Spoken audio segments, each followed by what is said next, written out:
Hello, hello. Welcome, one and all, to a Monday evening race here for the second round of our, as I quickly grab the title, of our owned ex TSRC Simhound Multiclass series here at Silverstone. Today, I'm joined in the comms booth by Scotty. Hello, hello. Hello, hello. It's good to be back. Some multi-class action.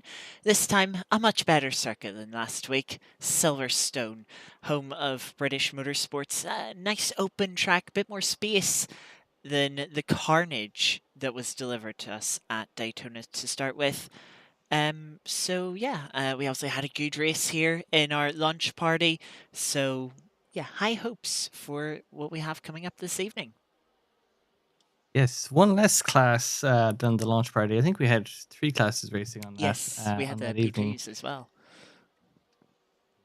But today it's just the hypercars and the GT3s. Not to say it's not a massive grid. I saw so many people in that voice channel.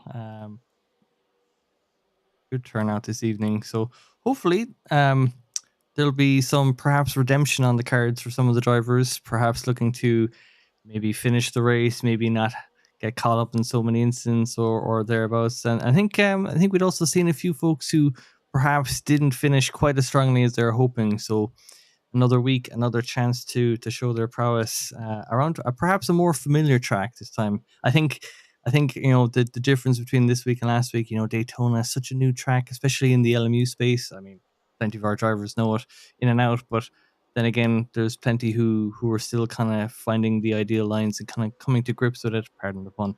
But here in Silverstone, at least, it's a bit more of a known quantity. There is still the challenge of multi-class racing, traffic approaching at far greater speeds than you might be used to. But yeah, nothing. I don't think these drivers won't be excited to take on that challenge.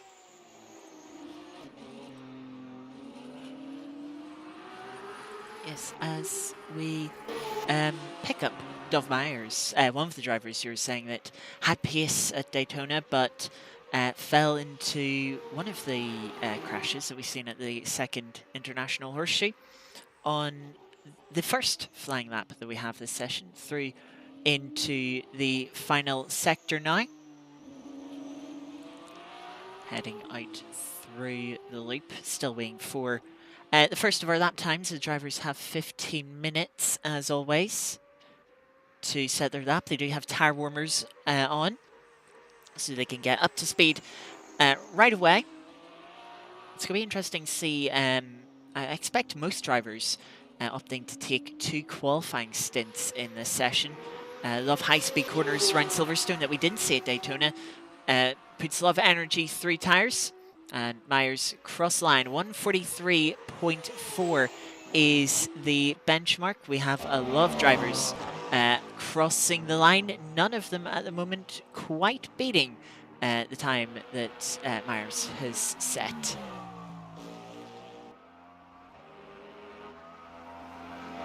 It looks like if I'm not mistaken, about 31 cars on track, each in their own private quality, for sure. But yeah, it's going to be a lovely big grid as we have Christian Kiesig, the winner of last week's round one in Daytona, taking a provisional pole with a lovely time of 1:59, getting below the 2 minute mark right off the bat. So great showing already from the top of the GT3 field.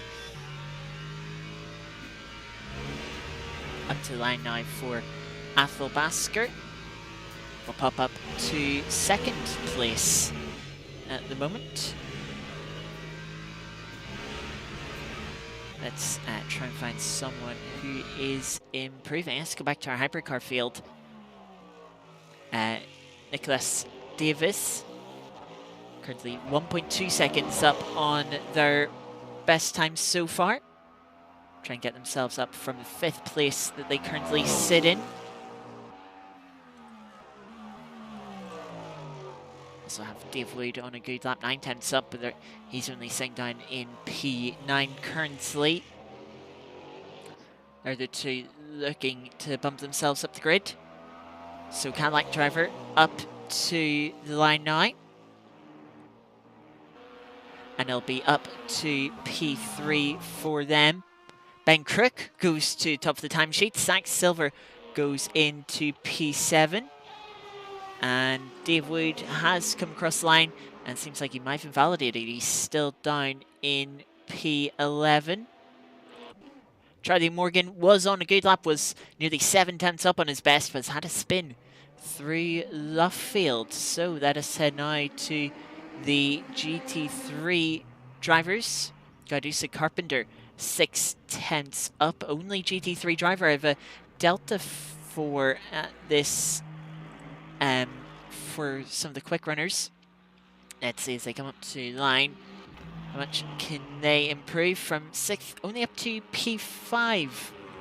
Go to Christopher Bell.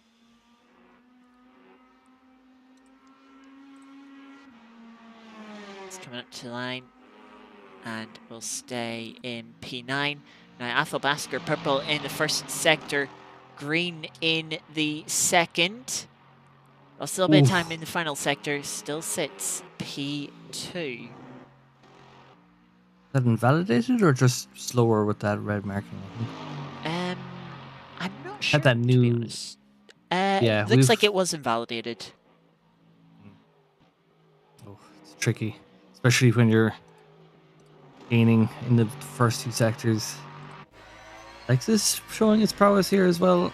Currently, we're a nice Porsche's on one row, on one column, and then the Lexi on the other. In case it goes on for another lap. I think the sooner there are mandatory pit stops, the more in danger Christian Kiesig is in. Just to feel Whisper able to really bring home a great race win, the first round of this series.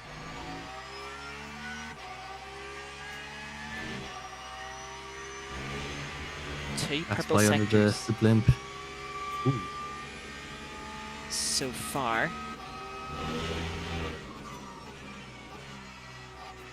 We also have the timer on Connor Dickman, who's found a couple of tenths in the first sector, lost a little bit of time in the middle sector, bumped down to P10 as Chris Downing improves to P8.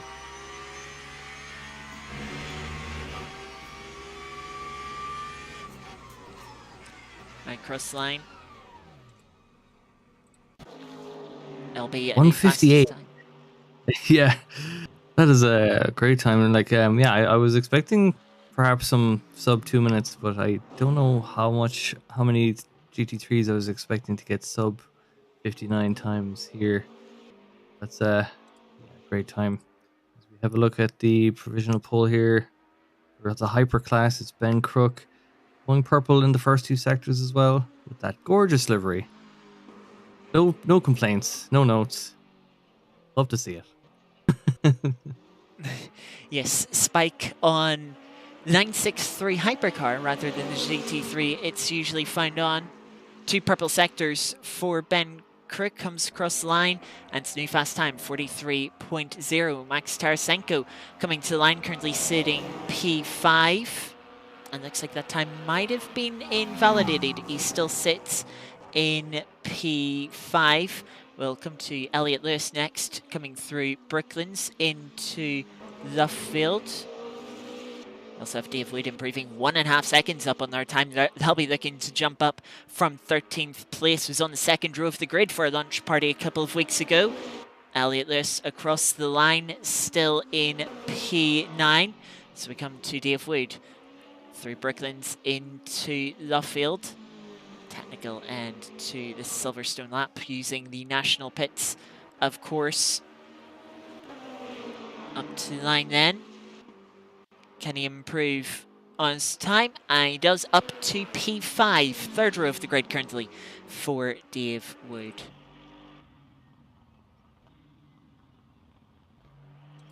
Very little in it between a lot of these drivers. Some very close gaps on the timing screen. Carpenter goes through. Can they improve from 5th? They can. They go up into 4th. Dickman doesn't seem to improve, but Fuskin improves. Bumps up to P9 at the moment. Go down to Chris Downing, who's coming towards Stowe Corner. Half a second up currently. Let's go on board with the Ferrari driver. Half a second up in the first sector. Also bring the timer back on Dusa Carpenter to find over 2/10 in the first sector. Second sector split for Downing. Found another 3/4 of a tenth. Through Abbey Farm, now braking for the loop. This car turned in, didn't seem very decisive on the turning point for the loop. Really opens up the loop corner as much as they can. Using quite a bit of curb on the exit, helps open up entry, hold the car flat out onto the Wellington Straight. Now the run to Brooklands. Taking a bit of curb on the entry, swings the car in for an early apex. As Brooklands tightens up, then into left field. Opting sort of hug the inside mostly. Rounding the corner off rather than taking a V-shaped line like we see with a number of other drivers. Cross line, it'll be up to P3. Dusa Carpenter we come back to. Lost a little bit of time in the middle sector compared to their personal best.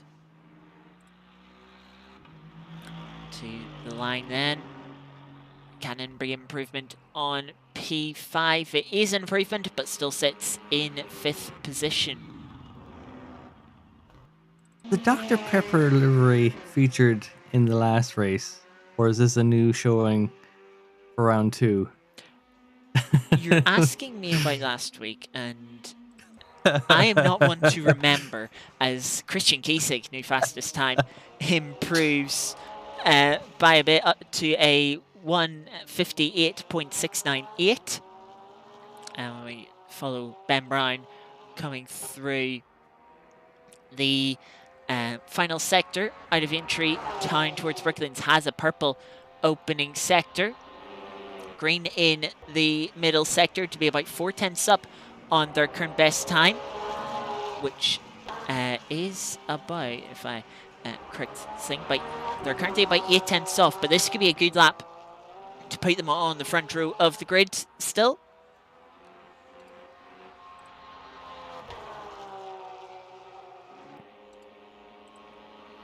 Cross line for Ben. Oh, he's still P4. He's messed the lap up somewhere. Maybe we might have seen him run a little bit wide. I thought it might have caught him at the gravel, but I didn't think it would invalidate the time. Maybe that was where it was. Fast car. Still up in P2. Interesting to see if you can see it on the time boards there. You can see which drivers are still in the pits and which are on their outlap, as we have just less than a minute and a half left for these drivers to get across the line and get a few more laps in. Chris Downing improves, but still not quite enough to put themselves on the front row. A quick driver we hadn't seen towards top end of the order, as we usually expect from them.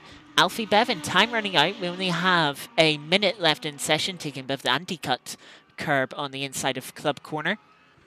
4.5 up on their lap time, but they're an odd 2.1 seconds off the top time of the session. Really expected to see a little bit more from Alfie Bevan, usually one of the drivers up at the front of the field, fighting for victory. Dave Wood, thank you for resubscribing for 29 months, and just is chatting in the Twitch chat saying how to bottle quali 101. So not happy to start P4, leaving perhaps too much on the table. We're a second off of the pole time, so maybe hoping to fight back for the podium spots during the race. Up to the line then for Alfie Bevan. He jumps up to P8, but I imagine he'll be a little bit disappointed with that. We come to Dusa Carpenter, who is improving, but so is Rob Appleton in P6. Seems like there's a purple sector for Adusa in the opening sector. Rob Appleton by 10th.5 slower, but both of them drivers up on their personal bests. And Rob Appleton's pulled over, so Adusa Carpenter, he'll be the next driver to come across start-finish line, or it won't be actually, he'll be one of our hypercar drivers. But we'll continue on with Adusa Carpenter as Charlie Morgan's pulled over and abandoned their lap. Up to the line then. Limblom's time is going to come in first. They'll stay 16th. Adusa Carpenter comes through, gets to the second row of the grid. It will be P4 for them. We'll come to Paul Kingsbury's. We have the last few drivers on their laps. In fact, let's jump on board with Daniel Johansson. Our final hypercar driver in the Isauto has just been displaced from 4th place, that's in GT3 field. Johansson looking to try and get themselves ahead of Dave Wood. Up to the line, and it will be. They do just take P4 by a 10th over Dave Wood.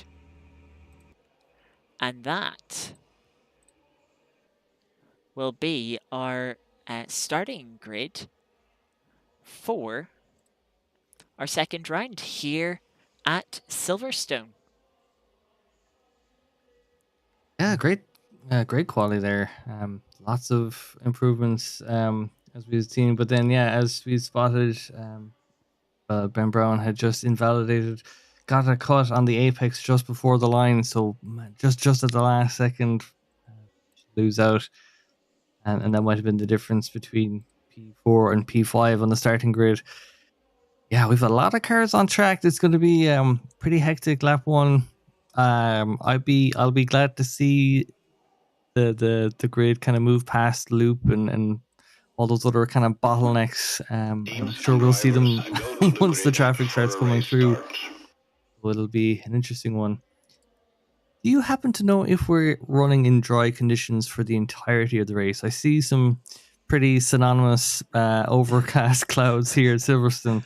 Can't tell if there's any rain in them. We'll find out when we bring up the starting grid here. Yes, it's going to be dry the entire time, with Ben Crook starting on pole position in the Spike Porsche, Dov Myers second place in the Alpine, Nicholas Davis in third, Johansson P4, Dave Wood P5 in the Porsche, Max Tarasenko in P6, another Cadillac, have Bez Palko in 7th. Charlie Morgan starts the BMW in P8, Zach Silver with the Aston Martin in P9, Elliot Lewis rounds out our top 10, Tyler Hammer in P11, Jeff Pike P12, Parya Lenick in 13th, Alex J. Wood in 14th, Benji Beams in 15th, Daniel Lindblom in 16th. I don't believe Egner is with us this evening, but we'd be starting from back for the grid if they are. Paul, take us away with the GT3s. Yeah, P1 is Christian Kiesig in the Porsche, along with Athel Baskar and the Lexus. Chris Downing taking P3, with Adusa Carpenter receiving P4. Ben Brown and Rob Appleton take the third row of the GT3, with Jeff Close and Alfie Bevan taking P7 and P8. Hovsep Nazarian in the Porsche in P9, along with Matthias Fuskin in the other Porsche in P10. Christopher Bell in P11 with Connor Dickman in P12. Niall Dodds this evening in the Lexus in P13 with Paul Kingsbury in the McLaren. And then in 15th place we have Fuku Faro in the BMW. Very packed grid indeed.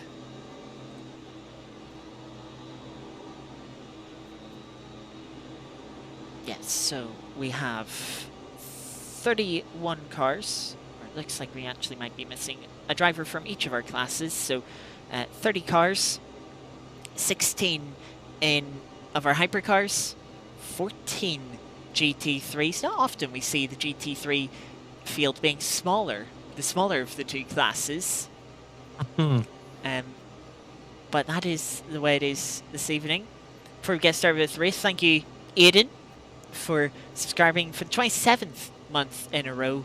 One of the key members behind our stream team, and has helped us, been a big help in getting our YouTube streams set up so we can bring you, so you get to pick whether you want to watch on Twitch or on YouTube. And of course have the VODs to watch back at any time, not just briefly before Twitch gets rid of them.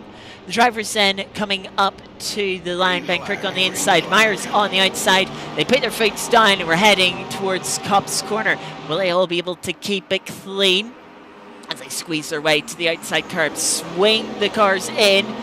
Looks clean for the meantime. Look to the background. Don't see anyone spinning. Don't see any smoke.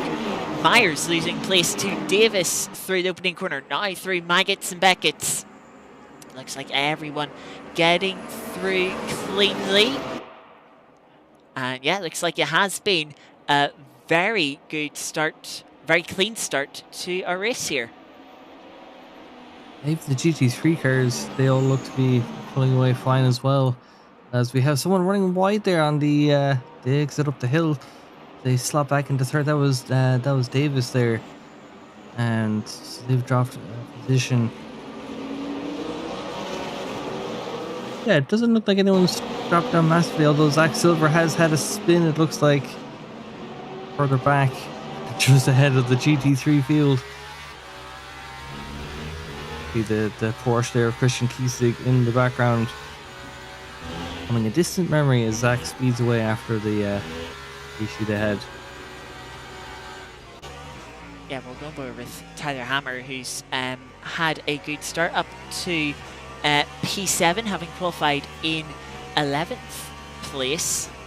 So it's made up a few positions, although I'm getting different data from the timing turn, my live timing. Either way, it's been a good start from Tyler Hammer, but loses rear end.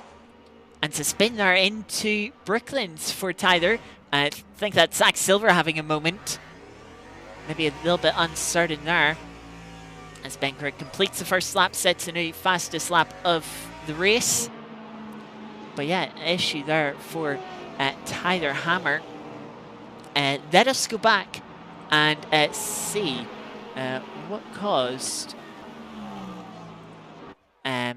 Zach Silver to have their spin coming into the Vale chicane. And was that bump from the Cadillac behind him? I think that might have been Tyler Hammer that gave them a bump. Let's try and get on board with Tyler Hammer. And yeah, it was Tyler Hammer into the back of Zach Silver. Yeah, it looks like perhaps Tyler maybe just kind of struggling with the brakes at the moment, because he later then go to lock up, and then tires are not going to be happy after that lock up. They have that as well, just locks up in the rear. I think Zach, as you pointed out, I think they had to take avoiding action. Yeah, kind of, I think maybe having their own incident and then thought that there was another hyper in the way. He's just lurking in the background as well.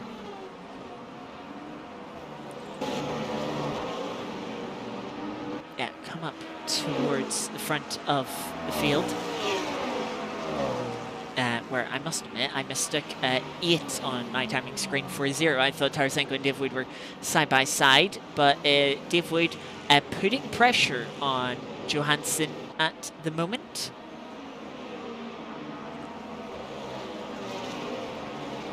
As see Ben Crick completing the first flying lap of the race down to 1:44.7.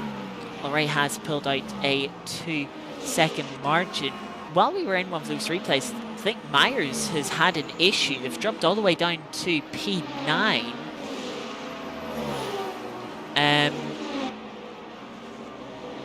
It seems like Myers has had an issue. Go try and see.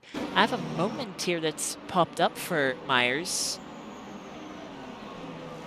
And coming through the field, just lost the rear end and then stuck on the outside of the track, having to wait for a bit of space, again to reverse. And that's how Myers, from the front row of the grid, has found themselves down outside the top 10 briefly. Doing well to reverse out of the danger of perhaps getting just a nick of damage. Yeah, they were able to get past Bezpalco, I think. Bezpalco has fired, or have they just dropped down to 16th? See a relative on the screen for them. They were in the garage. Do you have an off track for them here? see what happens. Oh, running side by side with an Alpine through Maggots and Beckett's. They go for That was Myers. Goes for it, but seems like a harmless spin, but then have just given up. There's nothing else that can really be said about that. Oh, So yeah, they might find themselves with a little bit of a telling off this race for giving up so easily, but we'll return to our battle towards the front of the field. Dave Wood trying to catch Johansson in front. Johansson not too far from Davis in second place, but Ben Crook, who was maybe looking a little more vulnerable at Daytona last week, is pulling away with this one. Nearly a 3-second gap out at the lead of this race. Actually, we're going to come back to fight in GT3. Ben Brown trying to take P4 from Medusa Carpenter. Inside for the Porsche, really throwing the car in. Can get slowed up. Yes, much more confident on the brakes there for Ben Brown. Up to P4. See if he can go chasing after the Ferrari of Chris Downing now. also just going to thank Ben for the tier 1 sub for 63 months just on the top of the stream here tonight, as well as Let's Go Bujaben for their sub with Prime for 2 months. So great to have support from both new and old folks, familiar folks onto the stream. So great to have you along, and thanks for using your Prime here. Also, you know, any bit of support is gratefully appreciated. As we have Christopher Bell in the pits for the GT3, currently down in P14 at the moment. I wonder, was there damage picked up while we were going through that? Well, Faro also in the pits. Looking down, I can't see anything. Christopher Bell, do you see a contact here? Going through Maggots and Beckett's. Oh, gets into a big slide, and then, oh, just clipped on the front end there, unfortunately for Christopher Bell. And obviously has decided that, yeah, that was worth, or was, sorry, Nal Dodds that went for the spin. Christopher Bell that got collected in that. Couldn't avoid the spinning car. And is opted to come in for an early pit stop, very early in fact, that he's going to have to make another pit stop between now and the end of the race. So I wonder if he picked up quite significant suspension damage from that, and then the car not running straight, and so thought, you know, just let's get in, let's get this fixed, rather than risking having a bigger crash. Ooh, as he dips 2 wheels into the grass there, letting the hypers through of Benji Beams and Daniel Lindblom as they're fighting away for P14. This does well to collect it and not slip out. Just applying some pressure here to Benji.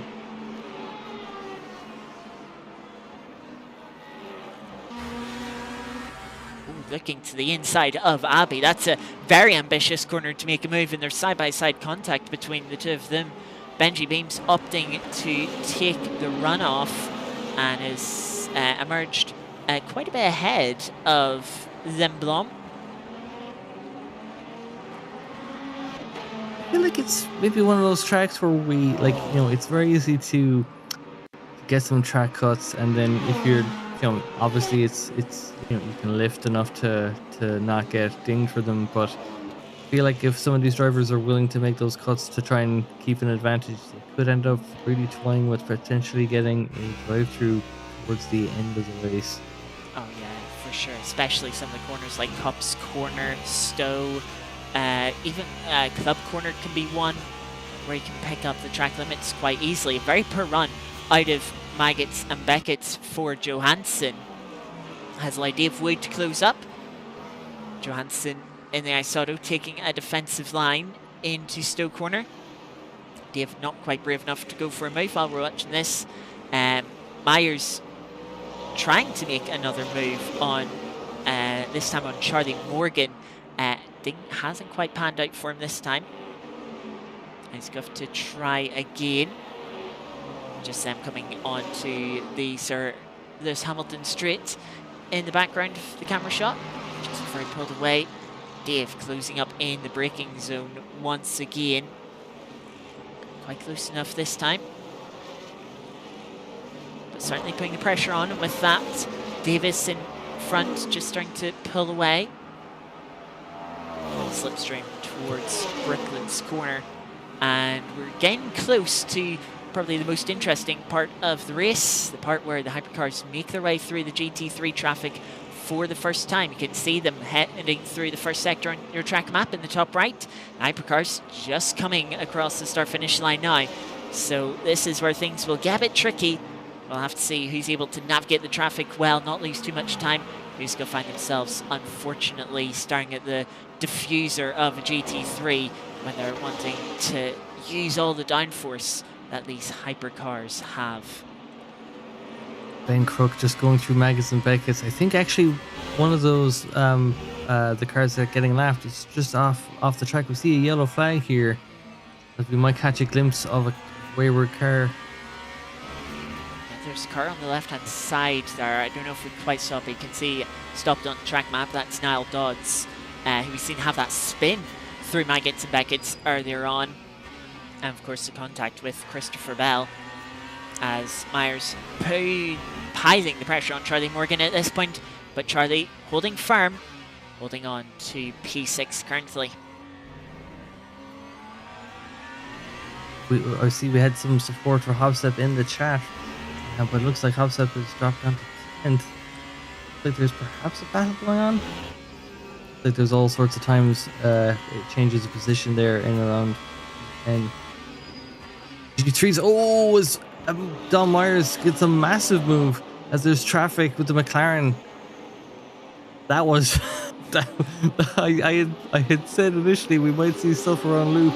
I didn't think we were going to see it quite so soon. That was terrifying. But what a move. Don Myers able to get ahead of Charlie Morgan there.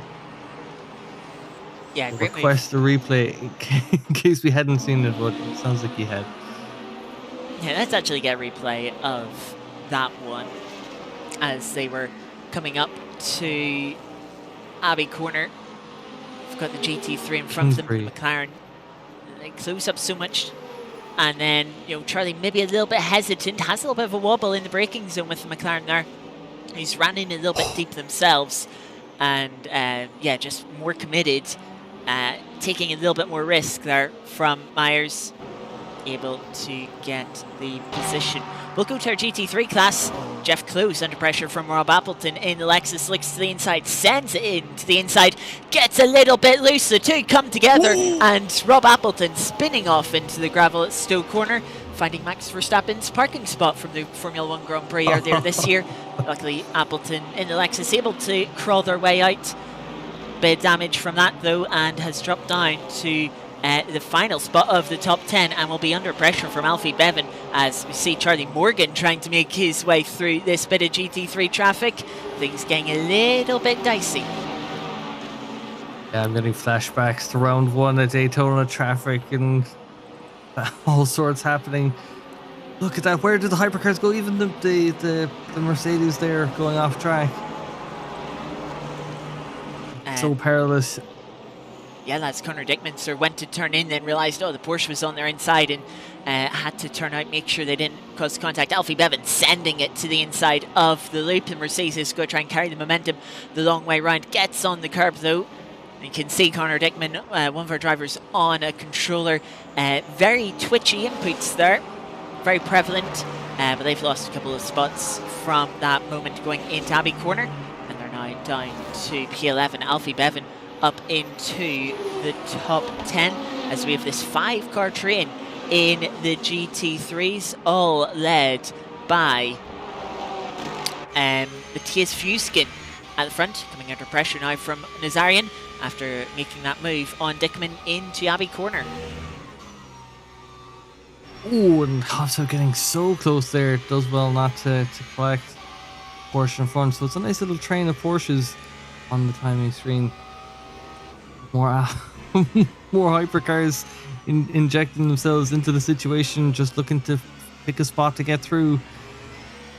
Track map is the mix of colors here. Just through Maggots and Beckett's. Having a few more. Able to zip on by, probably in the best space for them. Now as we get up to the end of the straight, there's perhaps some hopeful moves diving into the inside as Hobsep gets really close again. So really just showing that perhaps he's more confident on the brakes or just willing to chuck it in, but comes very close there as we have Rob Appleton as well battling. Another wrinkle in this battle. Appleton sent it to the inside going into the Ville chicane. Hobsep tried to hang it around the outside, wasn't quite able to. And now Alfie Bevan is trying to size up a move on the Porsche driver. Into Abbey corner. Alfie just drops back a little bit, and the Mercedes behind Connor Dickman is maybe looking for a potential move. Alfie a little bit defensive, just trying to cover off, dissuade the Mercedes driver from making a move. And again, that tight line into the loop might compromise them a little bit. Seems like they've had a good exit, not great exit for Nazarian in front, got quite a bit on the exit curb. Seems to have compromised their momentum. Again, a yellow flag for Jeff Pike, who's had a spin into Brooklands. Has got the car going once more. So we'll return to this GT3 battle. I think onto the rear bumper of the Lamborghini driver once more. Struggling to quite make a move at this point. We'll go a little further up as Ben Brown, going past Adusa Carpenter a few laps ago, now trying to, has caught up and is piling the pressure on Chris Downing, trying to make a move to put himself into podium position. Vascar there at the bottom of the screen, just about 2 seconds ahead up on the track, so it's all to play for yet. We're just under the hour mark. We have loads of time left. Even more hypercars. Feels like a never-ending queue of hypercars just trying to get by. Compromise the line slightly for the Ferrari. One just tucks in. Again, it's a great sign in multi-class racing. Just knowing when to pick your battles, knowing to know, or rather, when to let the hypercars through or the other traffic. Pick your moments. As we say, picking moments. Goes for a move on the inside. The hypercar takes to the gravel. Another hyper there. It's getting so hectic in there. Loop corner again. Proving to be one of those bottlenecks where all the traffic seems to be white briefly then. And Brown manages to get in front of Chris Downing. Is he going to have another look? Good. Here for 11 with Alex Wood, Tyler Hammer. Tyler Hammer getting a move on Alex Wood. Meanwhile, let's go back further back. Alfie Bevan to the inside of Nazarian. Porsche driver's trying to hang it the long way around, but it's gone in a little bit too deep. That allows Alfie to sneak through, take P9. Alfie's, with the gap having opened up to Rob Appleton just in front, Alfie's going to try and close that up quite quickly, which might happen quite quickly. Side by side into Cop's corner on the inside for Rob Appleton. Taking P7 from Matthias Fuskin. And looking to put himself on his way. Next car up the road is Jeff Klaus. 4-second gap to close down. Really see the momentum shifting, the inertia as all the went through the different lines in through Maggots and Beckett's.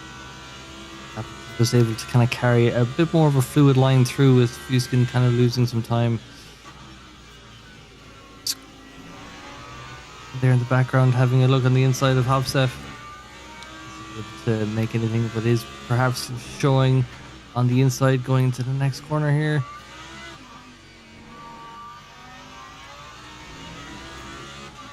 It's a great vantage point here to watch that battle unfold. Way slightly.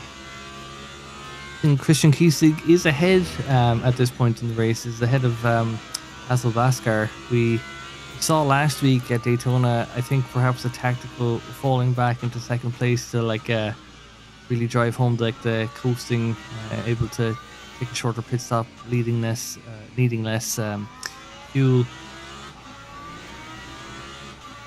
Background getting very close. Another hypercar making their way through the haystack.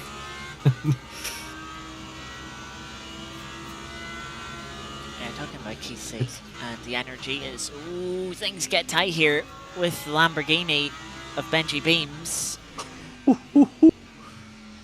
Luckily avoiding major contact with them will carry on their way. Let's jump on board with Dave Wood in the meantime. Our lead hypercar drivers, most of the hypercar field now free of the GT3 field. Dave Wood trying to chase down as Myers has made a move on Tarasenko. Behind, already recovered up to 5th position, but as just got mentioned, the virtual energy. You can see in the GT3 class, Christian Kiesig, a couple of percent better off than any driver pretty much in the GT3 field. You can see using less VE per lap and still leading the way by 2 seconds. In the hypercar field, it's a little bit closer. We still have some variations. Looks like one of the drivers higher, saving a bit more energy, is Johansson, the driver that Dave Wood is trying to chase down here. With one of the drivers a bit lower on energy, maybe being Dave Wood himself, who's using a bit more to try and catch up to Johansson here. So even if Dave is able to get the position on track, and get himself into the podium place, there is high likelihood that he'll lose it in the pit sequence. Johansson able to go a lap, if not multiple laps longer. He'll be hoping he can have clear air free from the GT3s for those couple of laps, and that Dave Wood might find himself in a bit of traffic. Of course, Dave will be hoping it's the other way round. Either way, Johansson will probably have a shorter pit stop. I might take advantage from him, but he seems to be struggling a little bit. Car sliding about, coming out of the Vale chicane. Trying to put the power down into Abbey Corner, right under the rear wing. The aero wash, and sort of struggling for visibility, perhaps being so close. Dave missing the apex to Abbey Corner.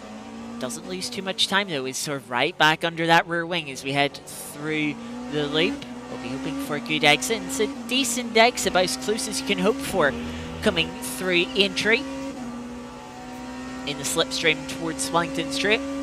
But with the acceleration of these hypercars, he's still going to try and move into Brooklands, but he wasn't close enough through the field. Trying to set up for a better exit, taking a wide line through the middle of the corner. Look how wide Johansson runs towards the exit.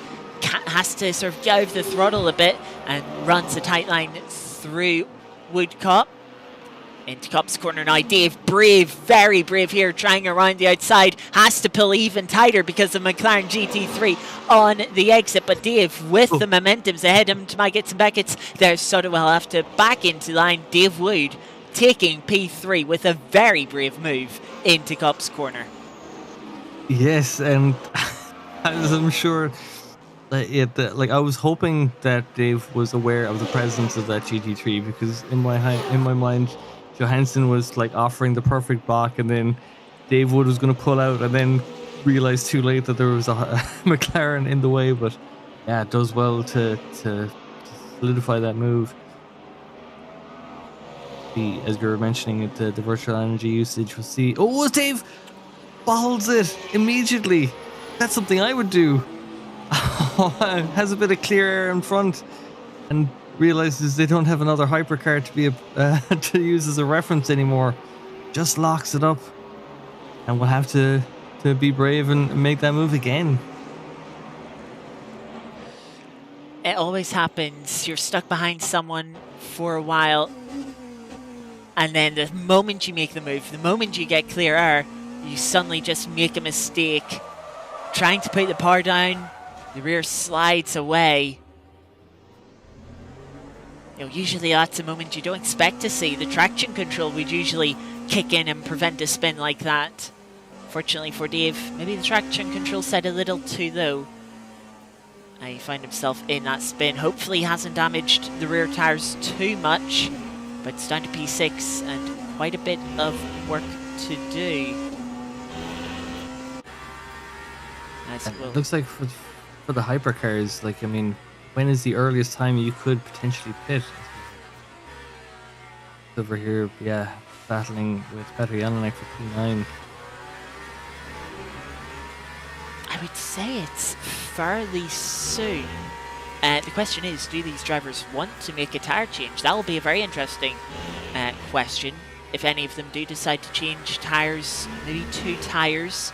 If so, which tyres? I would probably say the left-hand sides, since they take such a beating around here. There's so many quick right-hand corners that the left-handers just have to suffer through.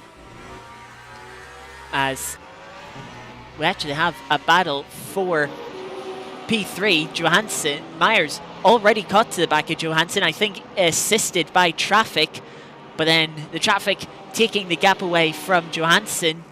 Obviously reinheriting third from Dave Spin, but then helping him to defend the place. He throws it to the inside of the Porsche there, barges them out of the way, and as a consequence, Myers takes P3. He almost took out Alfie Bevan there as well, and going for that. Engine Beams getting ahead of Alex Wood in the 11 thereabouts, but yeah, that was a very manic move.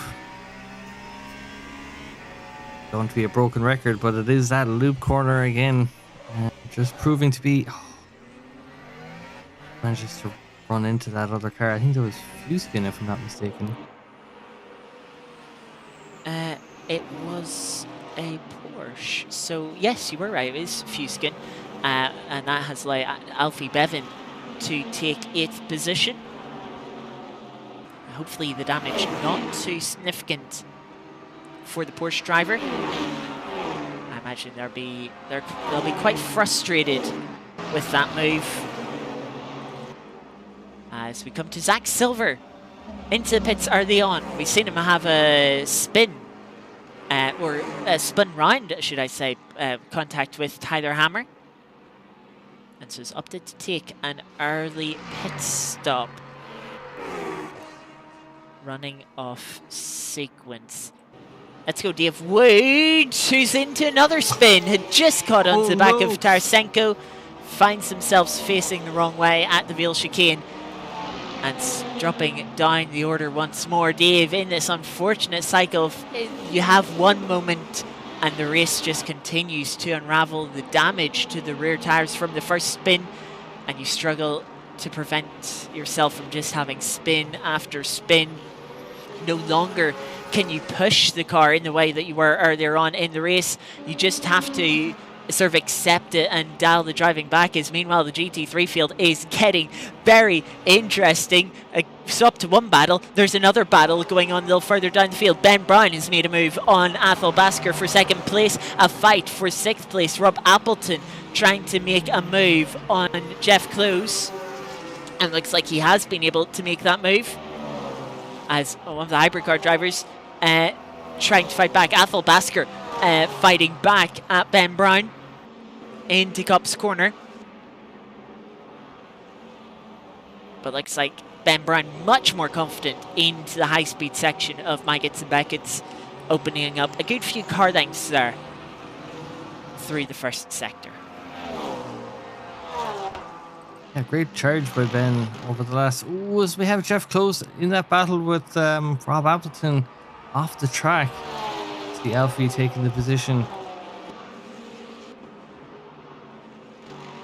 I feel like we might have seen Rob Appleton and Jeff Close having a bit of coming together earlier on in the race, which resulted in Appleton meeting the Verstappen gravel trap. If that's a continuation of that or if it's something else. Let us have a look, shall we, at the incident. And just loses the rear end through Cop's corner. Hopefully hasn't again damaged the tires too much. but has dropped him down to 7th position.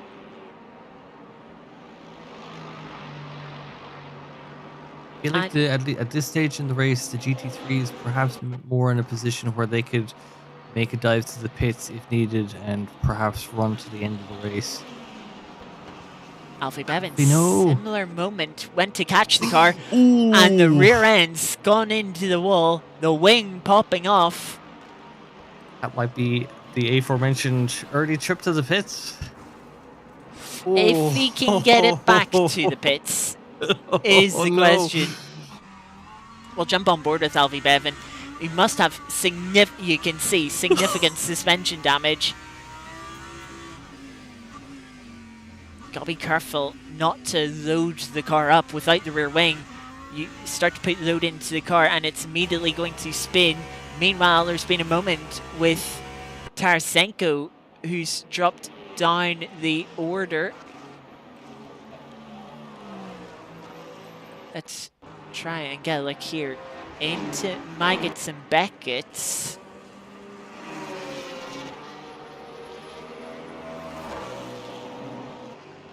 Keep showing as... That was Myers in the background having the issue. Yes. Going very slowly. It was actually. This is him exit of Beckett's. Trying to put the power down, the rear snaps out. Unable to find the traction. Spinning round. That's him down to P5 now, unfortunately for him. So as we're at the 30-minute mark of the race, quite a few drivers making mistakes.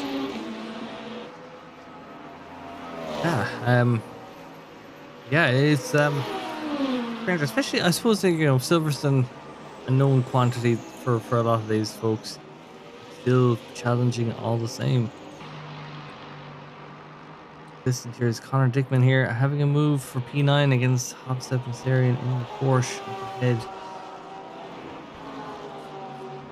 Can say Alfie Bevan has made it back to the pit lane.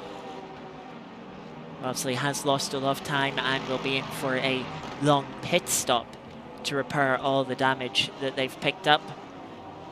Probably a change of tyres as well, with how many spins, the flat spots and the damage that those tyres will have received. Connor Dickman running the Hatsune Miku livery on the Mercedes. I feel like we have a few of them on the Lewis Porsche and hypercar off there. Just that Maggots and Beckett's it is.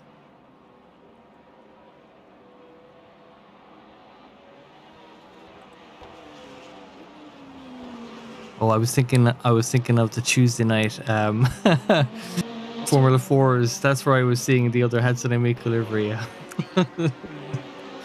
That Ben fell in love with upon first sight.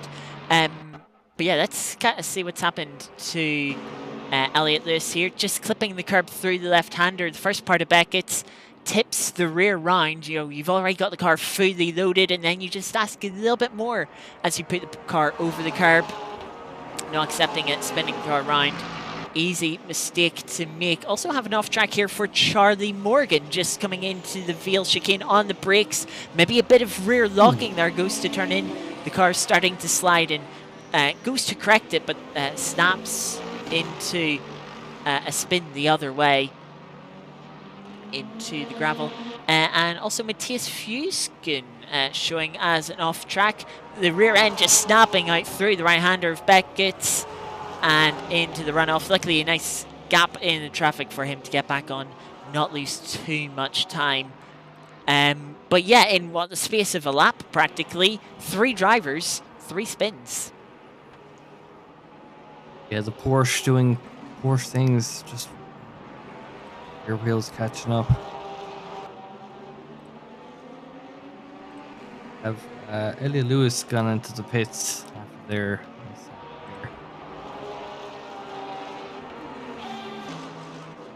Yeah, so with how many spins we've seen, I imagine we're going to see quite a few drivers wanting to take a slightly earlier pit stop. We are approaching the halfway mark. And as we do so, how about we just take a little look at how the standings would look as the race is currently. So Christian Kiesig leading the way in the GT3 field. Ben Brown getting themselves up to P2, all the way from P5 have Rob Appleton, Chris Downing, Matt Townsend, who isn't here this week, we drop to P5. Athol Basker would be up to P6. Dusa Carpenter up to 7th. In the hypercar class, of course, Ben Crook starting to run away with the series. Tarasenko would be in 2nd. Dave Wood struggle that this round has been so far would be down to 3rd. Nicholas Davis, who wasn't here for the first, or was here and had a bad round, I can't quite remember, would be up to P5 with a good score today. Johansson and Dov Myers making up good points to jump to 6th and 7th respectively, ahead of Belspacco, Elliot Lewis and Alex J. Wood. Those 3 drivers currently not scoring, interestingly.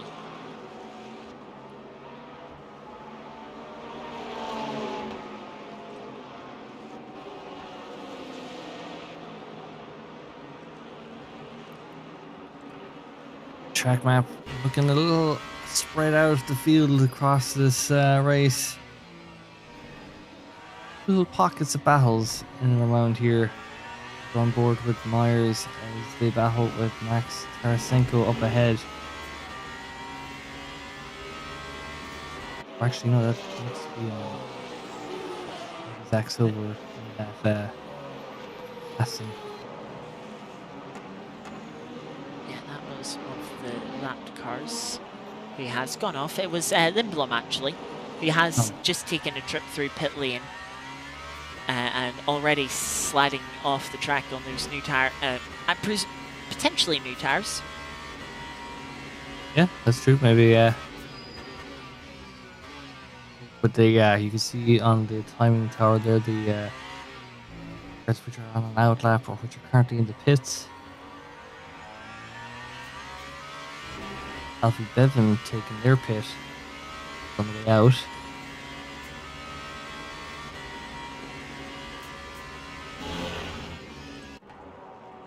Tyler Hammer, next driver that's gone for a spin. That looks like it was into the loop.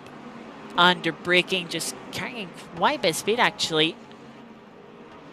Think was running wide, trying to pick up the throttle, it looked like perhaps. Trying to see that again. Just carrying too much speed in, and then the rear let go, or perhaps the rear tires still struggling from the moments he's had earlier on this race. Peter Yelning now into the pits. We'll jump back to Dov Myers as things are getting a bit interesting here. Lap car Benji Beams getting in the way there. He's got clear. So the hypercars, some of the hypercars now coming up on to lapping other hypercars. I can see the Asauto of Johansson just ahead as well in this spin here. Ooh. For Myers, gets the car back on track, gets going again. Wood finds himself near the podium positions again.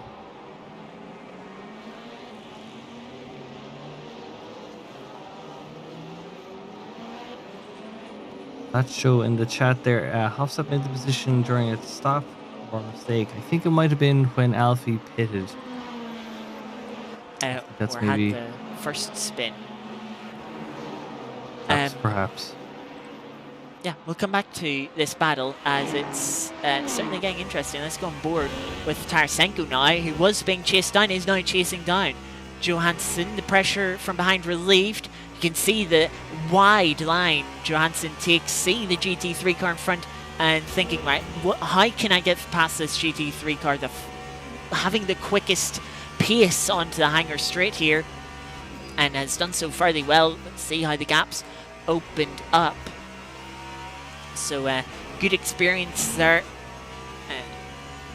as Johansson making their way through the lap traffic, coming up to, I believe that is Benji Beams in front.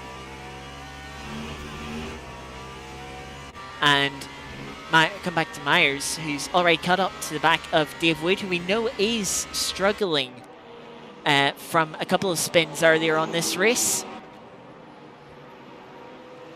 I'd say that's true for both drivers in this battle. Myers looked to the inside, more confident on the brakes, gets the move done, retakes P5, and will now go and try and catch up to the two in front of them. So we'll come back to Tarasenko, who's made his way past the group of GT3 cars. A little bit wide there from Johansson on the exit of Brooklands. Be interesting to see here how quickly Myers is able to close the gap to these two. If they, especially if they start going side by side, I have to imagine that gap will come down very quickly. A little bit wide for the apex there for Tarasenko, and can see how quickly the gap opens up once again. Into Maggots Beckett's Lexus, Rob Appleton. Very awkward spot for Johansson, but again sets the move up as well as they could for the exit on to the hangar straight. And again, despite the traffic, Tarasenko not able to get right under that rear wing, put themselves in the perfect spot for slipstream and to go for a move. A little bit wide through Stowe Corner for Johansson, and the gap does close down. More confident on the brakes for Tarasenko. You can see just how that gap, that was half a second, is down to a tenth and a half. Coming up to Abbey Corner. Fortunately, the braking zone nowhere close to being long enough to make a move for Tarasenko. I'll have to deal with the arrow wash through the two high-speed corners. A couple more cars of traffic. Thinking about a move to the inside of the loop, but thinking better of it. The Lexus understeering off into the grass. That was Niall Dodds. I have another hypercar in front of them. It's Petr Jelinek that they're coming up to lap.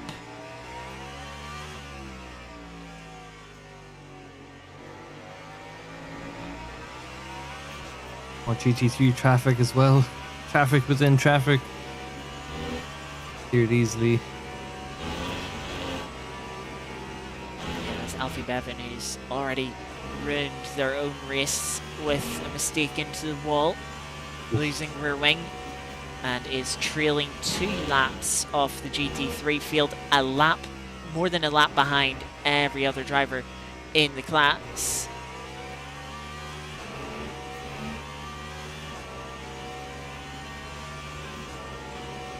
Of course, the issue with the this traffic they find themselves in is they can't clear it nearly as quickly. So the same class that they're in, so it's going to operate at a similar pace.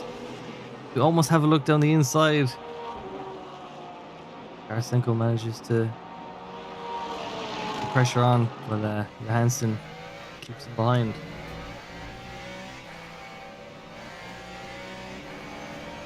Ooh, good run here. 3 club corners. Tarasenko was compromised. Inside this time, going into Abbey Corner. Trying to hang it round the outside is Johansson. He's done so. It's the inside for Farm Corner. Bulby the outside for Village. Again, hangs it round the outside, becomes the inside for the loop. Johansson going for a cutback, but didn't quite clear the overlap. Couldn't get the over-under. He's going to try and hang it round the outside of entry, and does so. Is able to carry the momentum, but a side draft towards Brooklands. It's neck and neck. It's been a great battle so far. Inside for Johansson, braking for Brooklands. Little blip there. I think that might have just been on my end. But with that, Johansson able to hold on to the position for now, but Tarasenko not giving up. Remember I said, oh, how long is it going to take Myers to close it in on this GT3 traffic going into Cops Corner, actually. Tarasenko through, spots the gap, gets to the inside of both Johansson and Lexus. Oh, Johansson squeezed onto the curb by the GT3. That might have been Ben Brown. who's flashing the headlights. Ben Brown wasn't too happy with that one. Maybe he didn't see it coming. Wouldn't be the first time. They got through. It's up to these faster cars to make their way through safely. You can't just force the issue. Be respectful. Oh my goodness, what a few laps of racing this has turned into be. And Half an hour left on the clock. Look in the background, that Alpine went off spinning a few laps ago. Got past Dave Wood and is within a second of Johansson here. Knew it wouldn't be too long. And it certainly hasn't been long at all. Dave Wood isn't far behind as well. We'll go on board with Myers. He'll be wanting to catch the Asado driver and not take too long to get this move done, because ultimately Tarasenko is still there just in front of these two. Ooh, Alfie, no. A drive through for speeding in the pit lane. Speaking of, these hypercars are starting to dip into single figure digits for the remaining virtual energy, so we could see them diving into the pits at any moment. What was that? Oh my goodness. I think Myers expecting the GT3 there to hold the racing line to the outside of the field, but I think with the Isotta already on their outside, they opted to hold a tight line. But Myers is here. Myers is putting the pressure on. Now it's a question of how quickly can they make the move.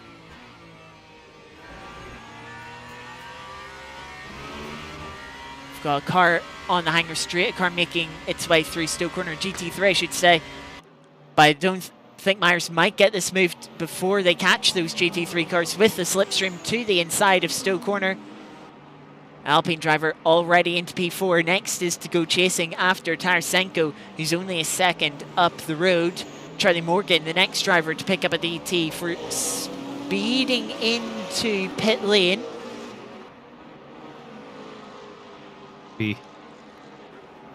So disheartening. They were doing so well to get up to P7.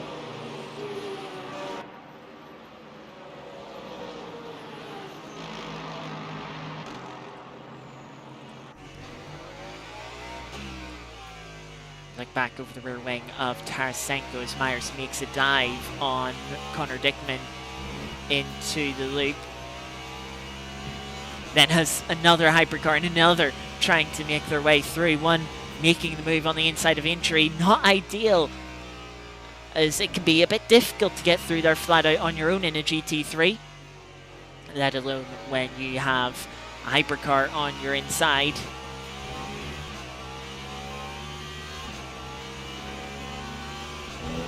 Ben Brown actually within a second and a half of the lead of the GT3. Is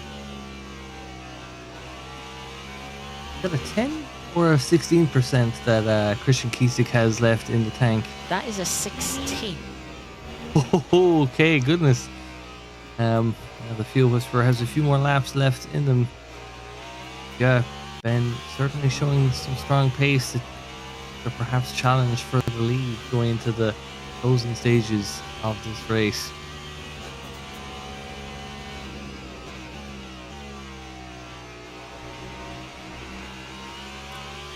Both of these drivers here will be pitting at the end of this lap. So you imagine Myers will want to get this move done now so he can have free rein into pit lane. It's always a bit awkward when you have to follow someone else in. You don't know how aggressive they're going to be, or maybe they're going to play it really safe, catch you off guard with how early they brake. Remember, the braking zone for the pit entry here is far from straight. You've got that quick right-hander on the inside of Woodcut that you're trying to break through. These cars, no ABS, makes it very, very difficult to get the car slowed down. You're very much on the limit, so easy to lock a tire, and that's why we've seen a couple of drivers speeding into pit lane already. But looks like Tarasenko is just going to be able to hold on here. Johansson has enough energy to go one, if not maybe two more laps here compared to these drivers. That could be crucial. Looking at the track map, there's very few cars,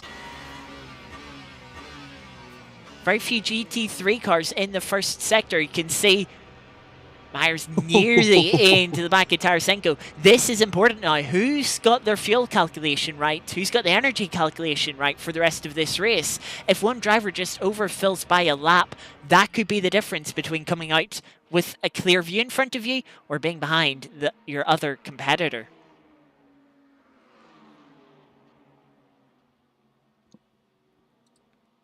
That is, yeah, mega stuff there. We'll see how that plays out. Ben Brown, less than a second. That's the leader of GT3's Christian Kiesig ahead. The Fuel Whisperer, indeed. I was wrong to question if that was a 10 or a 16. It was always going to be a 16 with Christian at the wheel. I should have opted to always just default to the higher number. We might see Ben coming in perhaps at the end of this lap, maybe at the next. Kiesig ahead. Got a bit more leeway. It's going to be the end of this lap. Come back to this hypercar fight between Myers, who is out quite a bit ahead of Tarasenko. And you'll see that on the VE as Charlie Morgan picks up another penalty in the pits. No, they got a stop go. Probably because they were trying to serve their drive-through for speeding in it. Oh no.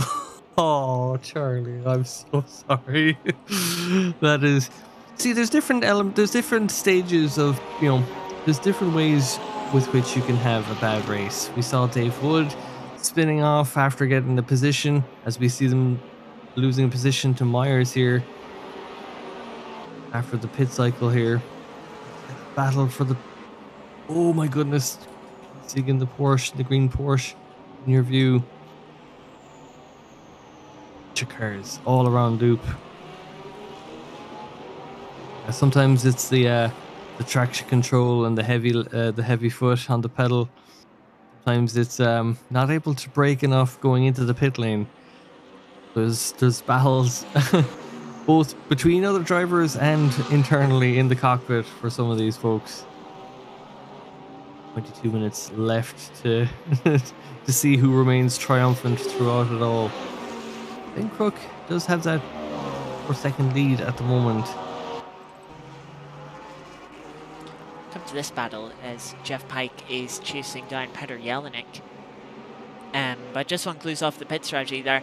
You can see on the timing chart the time difference in pit lane between Tarasenko and Myers.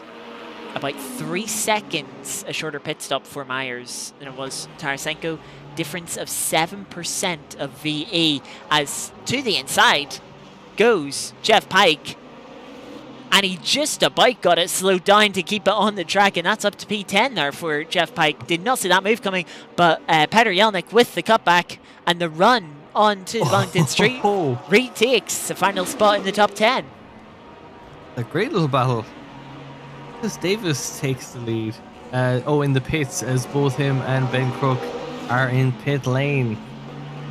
Johansson going to be going into pit lane as well. Have Houston there in the Porsche. Diving into pit lane as well.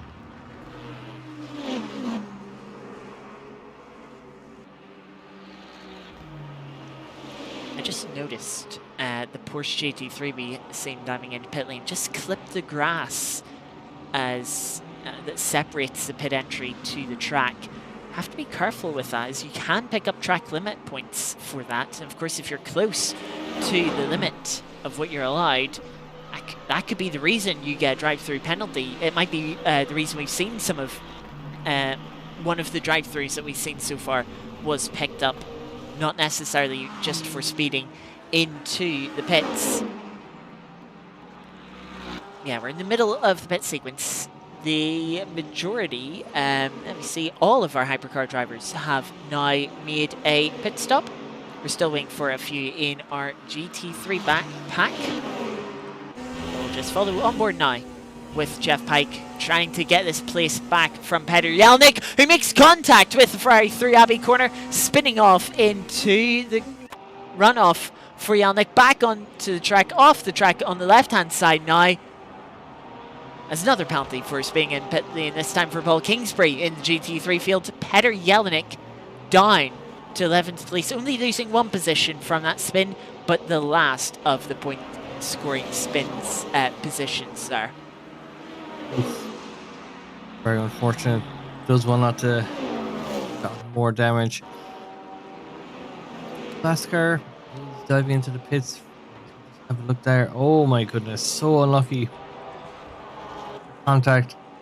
Just a big long spin. This is after the pit sequence. Their tires are going to be screaming. I'm just trying to get a slightly better angle of this one. It looked like maybe the Ferrari came a bit further away from the curb, trying to open up farm corner that Jelinek was expecting, leading to the two of them coming together. We'll see if we can get one more angle of it here. But yeah, the Ferrari looked like it came back to the curb just all right. So I think that was a misjudgment on Jelinek's part, just misjudging the exact line and how much space the GT3 was going to need through Abbey Corner. And now he's going to have to suffer on those tyres for the rest of the race, as we see in McLaren. That's Paul Kingsbury going slow in the background, has that stop-go penalty from the pits. Has a slightly bigger issue than the stop-go penalty at the moment. Oh no! Are we only seeing one half of the the car? Is there a wheel missing? Oh no! No, I would look at that VE bar on the driver card. Oh no! Oh no! Oh no! That's the worst time to pick up a. They probably went through the pits to serve a drive-through and then couldn't because of the stop-go. Or maybe just. Was meant to come into the pits and fill up, but because they picked up a drive-through potentially, though I don't remember them picking up a penalty. So I'm not. Maybe they missed their pit box and had to drive through. That's. Oh, either way. Battle for P2 in GT3 though. Lasker and Ben Brown. That Lexus up ahead is P2. Christian Kiesig on their outlap after going into the pits.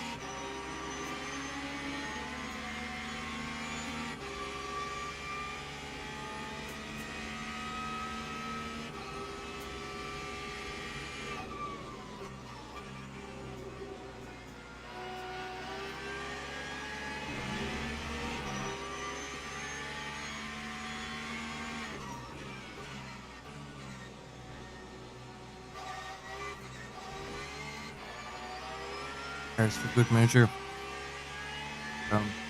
Curious to see. Yeah, they did have a longer pit than Beskar, so maybe he opted to take a set of tires. Perhaps. Let me see here. Yeah, that would indicate the time difference there would indicate 2 new tires for Ben Brown. 8 seconds. Hang on a second. Maybe not. It's saying the total time in pit lane, which is what you see on your screen. 8-second difference. There is a 5% difference in the VE that the two drivers accumulated in their pit stop. Ben Brown taking 5% more. 42% versus 47% for Ben. But their time stopped in the pit box itself.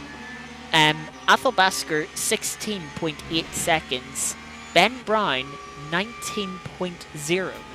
So 2.2 second difference there. But then why is the difference nearly over 8 seconds in pit lane? Interesting difference there. Not one I can quite explain, to be honest with you. Chase that one up later. Do some investigative journalism post race.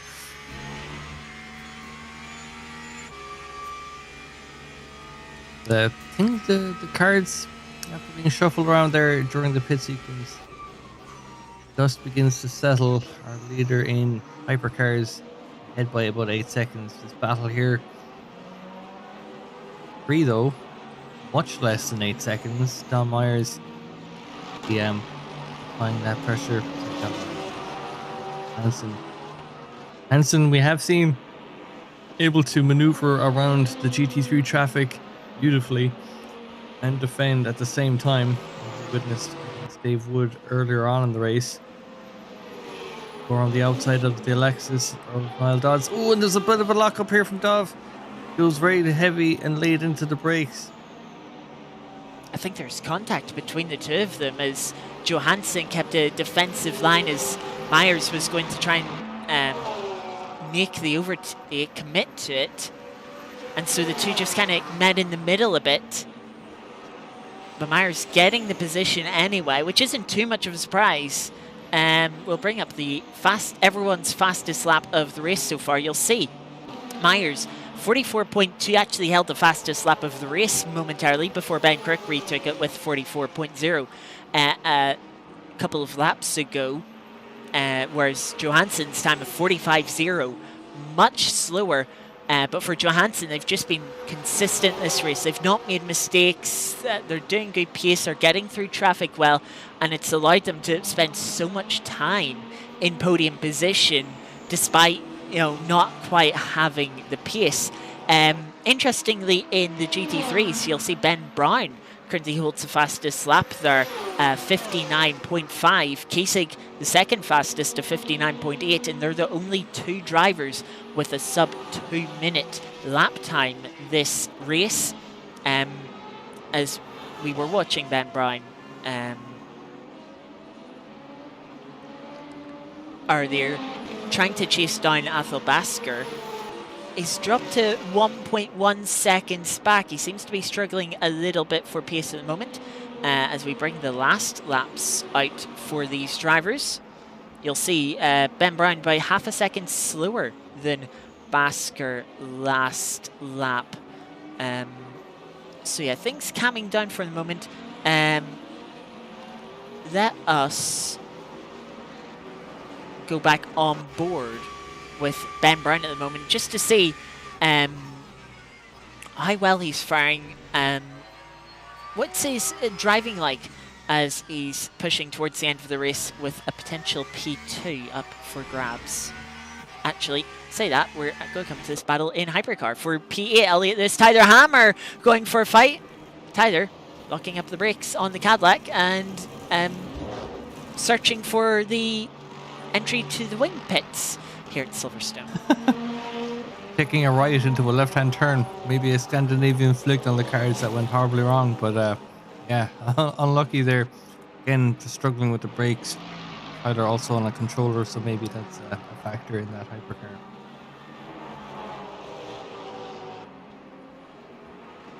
So gets going again now, but the gap's opened up to 11 seconds. He has a gap of 16 seconds to Jeff Pike behind. So he should be able to hold on that position. And we'll come back to on board with Ben Brown as he comes into Maggots and Beckett's.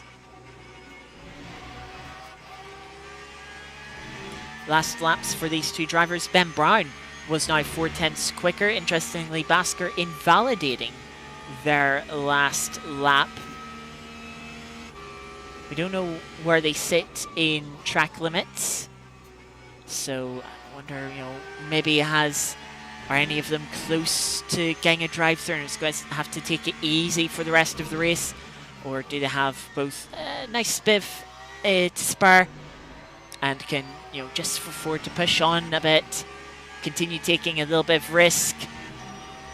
Ben having to feather out of the throttle through club corner as he was wide of the apex, just to keep the car on the track. Maybe a little bit telling to his track limit situation. Isn't going to help him try and close up to the Lexus driver in front. I've been watching Ben Crook, new fastest lap of the race, sub 144 now for them. Remember, there are, I believe, 2 points. Yes, 2 points up for grabs for fastest lap of the race. So Crook on course to take maximum points from tonight, something that no class winner did last week. In the GT3 field, Ben Brown taking those fastest lap points away from Kasich. But can he get some more points from stealing second position here? The drivers come across the line once more. 0.03 of a second this time separate the two in favour of Ben Brown, despite the little wide moment at Copse Corner. It seems Ben maybe has a little bit more pace, but the pace difference is small. It's going to be difficult to catch and pass Basker with only 9.5 minutes to go. But it's not the only fight we have in GT3. We come back to Adusa Carpenter, who's trying to chase down Chris Downing for 4th position. Downing's last lap invalidated, so not coming through. But this gap certainly closed down to about half a second now. Adusa on a real charge at this late point in the race.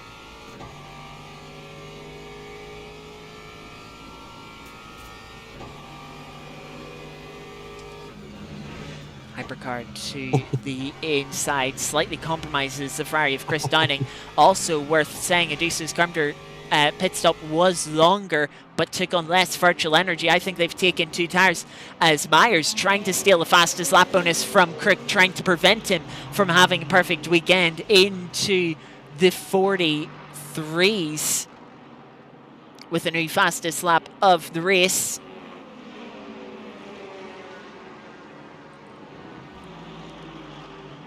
Watching this battle for P4. Chris Downing trying to defend as Adusa Carpenter commits to the inside. Gets the car slowed down, parked on the apex quite well. Chris Downing hangs it around the outside, becomes the inside for the loop. Adusa's go for the cutback, gets the nose to the inside, but can't carry the momentum. Downing holding on to position once more as they come through entry in the slipstream again for Adusa. Right under the rear wing, will probably have another go of it. Decides to back out this time as Chris Downing cutting across the nose and runs in very deep with that. Opening the line for Luffield, maybe trying to go the long way around, actually got a car off there. That's Niall Dodds in the runoff of Brooke Linson, possibly why Adusa didn't commit to making a move, as we've been under yellow flags. Here come a couple of hypercars weaving their way between the GT3 cars. That was sketchy as anything. I'd like to think there was some contact there, if I'm not mistaken. Yeah, I'm reminded of the movie Spaceballs. It's like I said, fire across their nose, not up it. Those cars getting so close to the front of these GT3s. Oh my goodness. Yeah, the GT3 is just awkwardly catching the 2 cars in the middle of Woodcote as they diagonal from the right-hand apex to the left-hand side of the track. Tried to go to the left, but the GT3's focus entirely taken up by this battle that they're in, not realizing that they were there, not leaving the space that the hypercars were hoping for. And sometimes that's a good example of how the 2 classes, even though it's on the hypercars, the faster class, to make a safe move, how just a bit of awareness from the GT3s to leave a little bit of space at the right point can help both of the classes out. As that was certainly a very risky moment. I imagine scared all 4 of the drivers involved in that moment. Athol Basker drive through. I think that could be what we were mentioning earlier, the track limits. An absolute infringement here. Oh no, this is that. Is it? Oh no. This is Basker now. Hypercar on the inside, runs out wide, coming onto the Langton Straight, and that is track limits. And that is a drive-through penalty now. It will drop Basker probably down to P5 behind the battle that we were watching. And Adusa, a think, made the move while we were watching that battle. Let's go to a replay as we seem to miss this. Adusa with the run down the Langton Straight, gets moved under braking. No yellow flag this time into Brooklands. And that is P4 for the moment, but a net P3 after Athol Basker's drive-through penalty. Yeah, it's really a strong case for what you were actually talking about not long before, where it's like for each of the classes, knowing how to manipulate the traffic to your benefit. As we see, perhaps a crazy demonstration of that. Taking risks, perhaps needlessly. That could have ended in tears for Spike, our leader there. But yeah, it's like you just need to be aware of, like, sure, you might sacrifice a little bit of exit speed, and yes, you're in a battle, but that exit speed isn't going to mean much if you've collided with the car and you're now off track, or suffering even greater damage. Or as we saw in Baskar's case, like, yes, there was the hyper on the inside. They needed to ease up so they didn't run wide or catch that drive through. That is absolutely heartbreaking for them. As we have a car, it's Tyler Hammer again. Finds themselves in a stationary position. How did it happen? Into Brooklands, a very similar moment to what they had on the opening lap of this race. Mid-corner it caught them this time.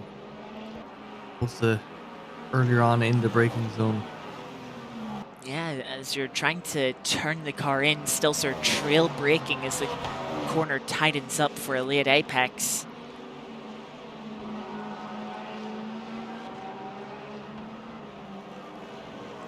Well, as we've been watching the battles in the GT3 field, mostly Ben Crook's a new personal best lap, half a tenth off of Meyer's fastest lap. Just a little bit closer, trying to get those 2 points for the fastest lap. Not quite able to on this occasion. One thing has to be said is Adusa Carpenter making the move on Chris Downing hasn't pulled out that great of a gap. It's still a few tenths.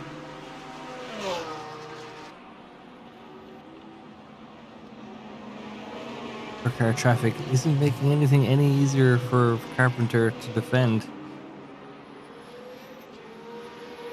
Flash of the lights there just to let them know what's gonna.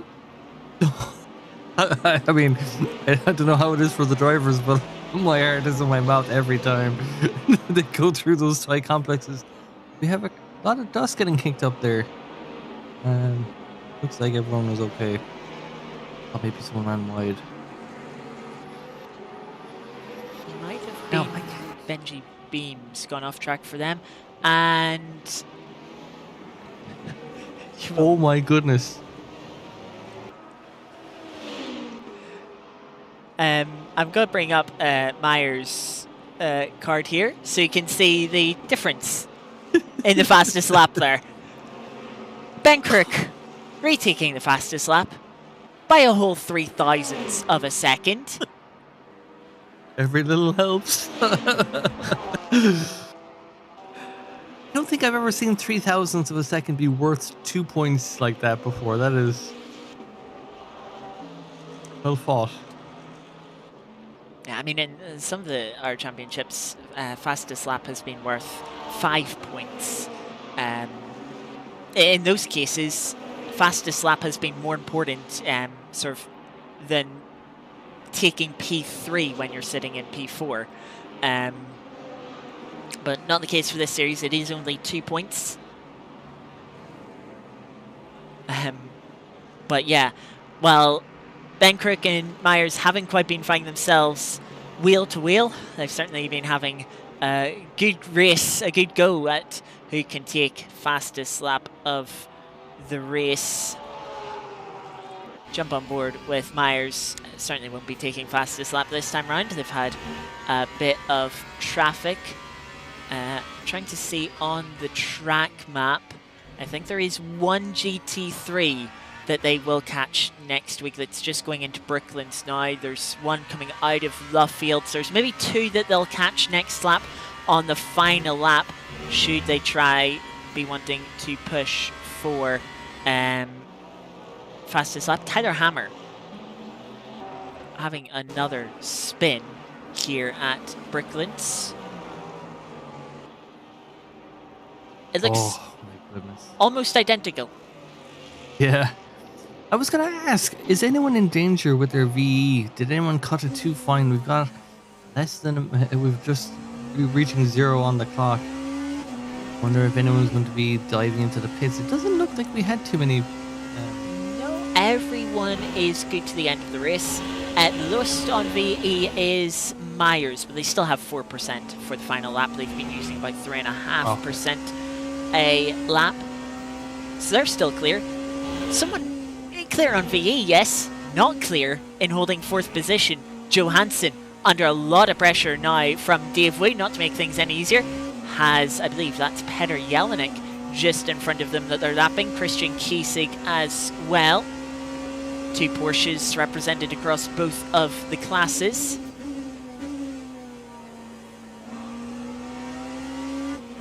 They have half a lap to go. Opportunities running out. Johansson defending the inside into the Veal chicane. Runs in very deep. Dave, can he get a cutback? He's looking to the outside of the Veal chicane to club corner. Would be a very ambitious move. Heading, it's the outside for Abbey. Still very ambitious, is keeping the nose in. Ben Crick is about to cross the finish line to win this race, but we'll stick with this battle for now. The fight over P4. Dave swooping around the outside of Village. The inside for the loop. Johansson, how's he going to fight back? He slots in behind and tries to get a run, but has nowhere to go with it. But the rear bumper of Dave Wood. Dave defending to the inside, trying to break the slipstream towards Brooklands. Is Johansson going to go? He thinks about it, he weaves out, but crawls back into line. Dave has a little bit of a lockup, runs in a bit deep, but Johansson not able to get under him. This final lap battle, Dave Wood taking P4 in the final lap. Johansson will have to settle for P5. A fair recovery drive for Dave Wood after their earlier mistakes. But yeah, we also have to say the same about some of our other drivers. Christian Kiesig just coming across the line, well timed, to take the victory here in the GT3 field. Ben Brown, who took 2nd place not too long ago. Athel Basker has dropped quite a long way off of Ben Brown. He had a 2 minute 16 second lap last time around, did Basker. He did have that drive-through, remember? He served it. That's when he served it. And he's still come out in P3. So, despite the drive-through, good race from Basker to take P3 by 1.7 seconds there in the end, ahead of Adusa Carpenter, who maybe, with seeing that drive-through, thought they'd got themselves into podium position, though it wasn't meant to be. Our final drivers coming across the line now. Rob Appleton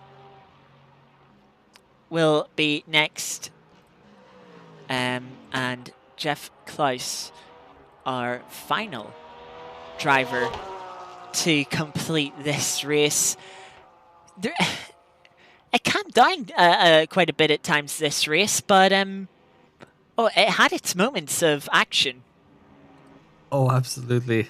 Just laughing to seeing the 7th car in 7th place being lit up. A few recovery drives for sure up and down the grid there. We saw Dave Wood managing to claw back P4, but even Jeff Close and Rob Appleton both had incidents early on.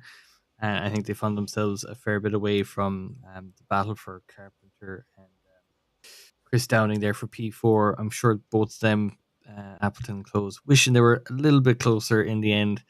But yeah, no, a very different race from race 1 at Daytona. I feel like we got to see a bit more of the pit strategy kind of coming through with some very close times, as well as the fastest lap as well.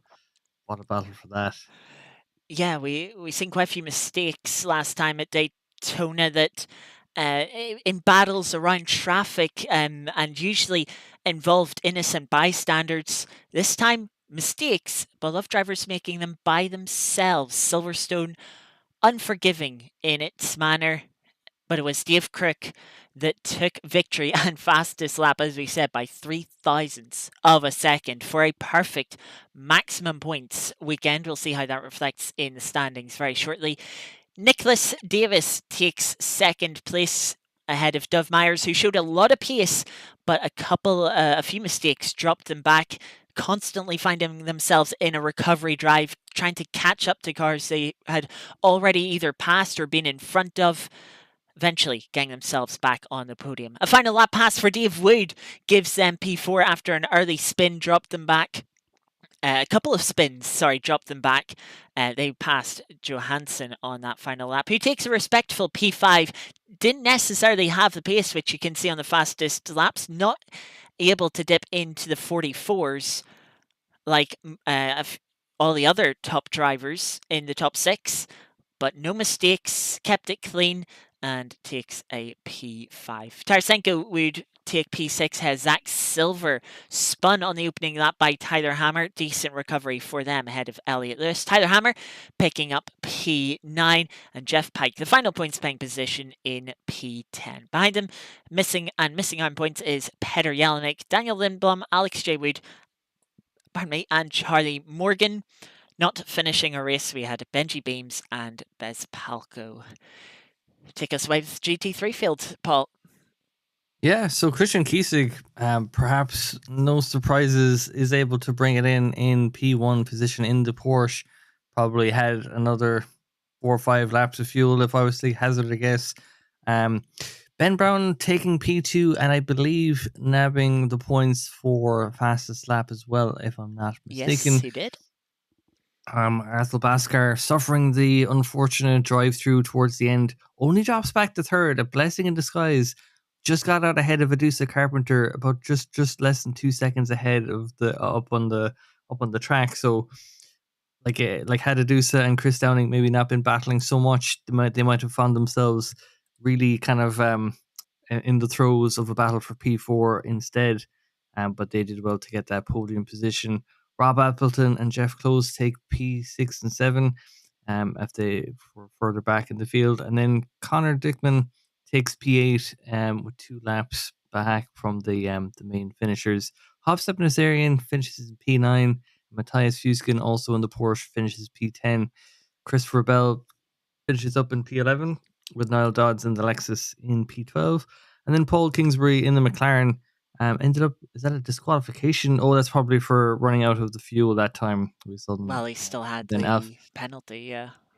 Yeah, compounding issues. And then Alfie Bevan, speaking of compounding issues, losing the rear wing and then losing perhaps a lot more suspension and everything after finding the barrier a few times in one lap.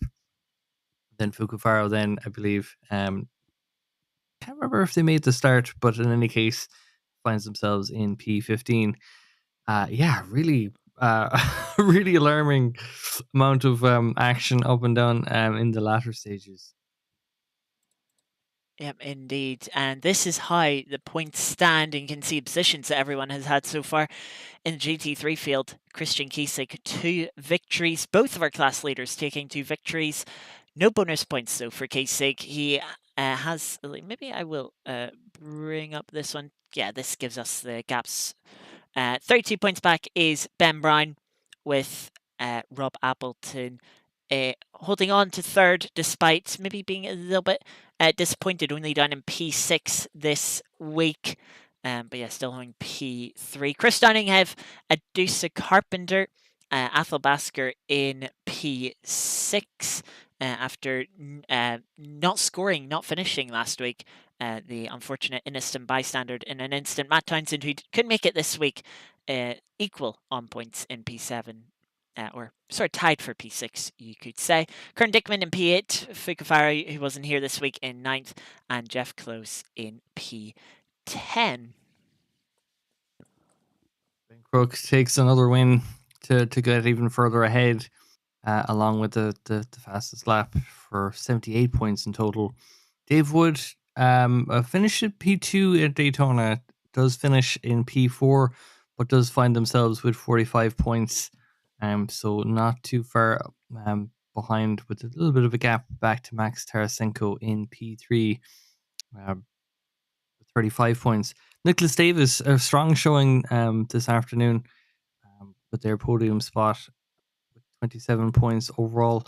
Dove Myers with 23, so only 4 points back. Charlie Morgan finds themselves with 20 points down in P6 after an eventful race for them, all things considered. Elliot Lewis in P7 with 18 points, with Daniel Johansson in 15 points, tied with Bespalco for P8 there, and then Alex J. Wood in P9. So Johansson really was hoping to hold on for a little bit more, but Dave Wood denied him just in the closing stages of that race.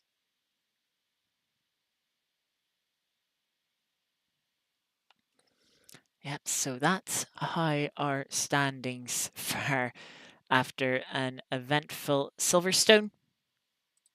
Next week, we'll be back to the US and to we've started with a couple, especially here at Silverstone, quite an open, lot of space here at Silverstone, quite high speed. We go to a much more technical track, Laguna Seca, a very unforgiving track. The anti-cuts on the inside of the corners being very difficult to navigate. The sand right on the exit curbs, leaving no room for error. And of course, multi-class. How chaotic will it be as the drivers drop from, I think it's about 13 stories through the corkscrew itself? What a track. I'm looking forward to it. How about you, Paul? Oh, yes, I am with bated breath because I feel like it could be both. It could be incredible for us as viewers. It could be absolutely terrifying as a driver because, like we saw here at Silverstone, with loads of track, loads of room to maneuver, we still saw instances where drivers were just almost just not aware as to what kind of traffic was around them, for better or worse. I feel like Laguna Seca, you would have to make absolutely sure what you're dealing with, so you can, you know, like we'd seen Johansson able to set up going through Maggots and Beckett's, taking a wider line, and then able to zip on through on the outside, getting back onto the straight. I think similarly, we'll see similar maneuvers with the drivers in Laguna Seca, just opting to take perhaps like a slower entry into a corner just to set themselves up to make that pass on the traffic a little bit easier, because any effort you can take to give yourself a nice easy pass is going to pay dividends. I think more so than in any race we've had so far.